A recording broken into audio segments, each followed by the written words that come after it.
Religiosamente hablando, se puede encontrar en la Biblia, en el Génesis. El caso de Caín contra su hermano Abel y el caso de José con sus hermanos, que lo venden después como esclavos hacia Egipto. Este odio ha estado acompañado, estos odios han estado acompañados de la envidia, ¿no? La envidia y el odio son complementos, están acompañados.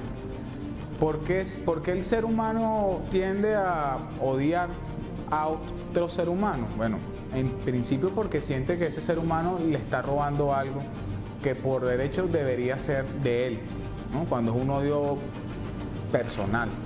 Te odio porque mi papá te quiere más a ti, te odio porque tiene mejores cosas que yo, te odio porque sobresales y yo no.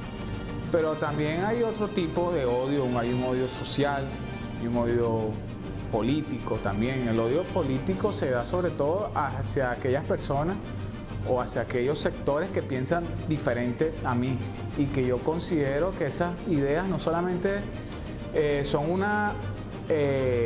un riesgo para el sistema, sino que son un riesgo para mí mismo, para mi propia subsistencia como clase social.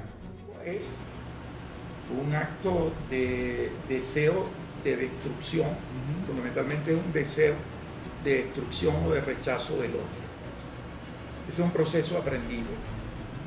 El odio tiene distintas clasificaciones, pero fundamentalmente las características del odio es que pueden ser por razones de egocentrismo cultural. Cuando una persona se considera en una cultura superior a la otra, puede ser un problema de xenofobia, puede ser un problema de racismo, puede ser simplemente un problema de orden religioso. O sea que tiene varias visiones, pero lo cierto es que el componente es el mismo, es el deseo de destrucción y el rechazo del otro.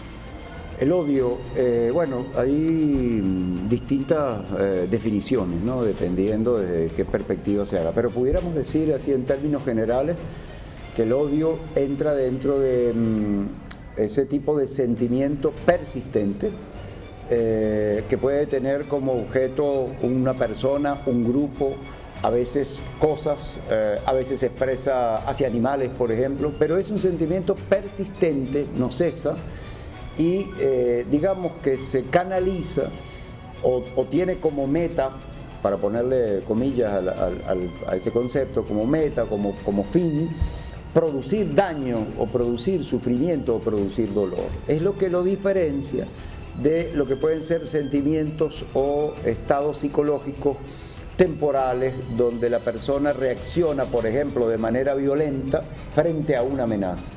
Es decir, en esos casos, una vez que la amenaza cesa o sale dentro del campo del cual la persona está incluida, el sentimiento desaparece. Pero en el caso del odio no. El odio es un sentimiento, como decimos, que hay que subrayar su carácter persistente. Definen como una emoción. Y por eso digo que hay que definirlos históricamente, porque la psicología es una ciencia moderna. Y por tanto entonces el odio como emoción es definido a partir precisamente de las categorías de la modernidad. Es una emoción que entraña históricamente el aspecto negativo de la naturaleza humana. Inclusive en algunos casos se consideraba que la naturaleza humana tenía como dos elementos importantes. Uno, el ser bueno por naturaleza, y el otro, el ser malo por naturaleza. Inclusive habían teorías que decían que el hombre era el lobo del hombre, ¿verdad? Y que por tanto entonces era necesario establecer como una especie de un contrato social para evitar precisamente las grandes mataciones por efecto del odio. Entonces, bueno, es una emoción que se define, no es que no se sienta, ¿verdad? Pero se define a partir de un momento histórico del desarrollo de la humanidad, que es básicamente el desarrollo de las ciencias sociales, que es el siglo XIX.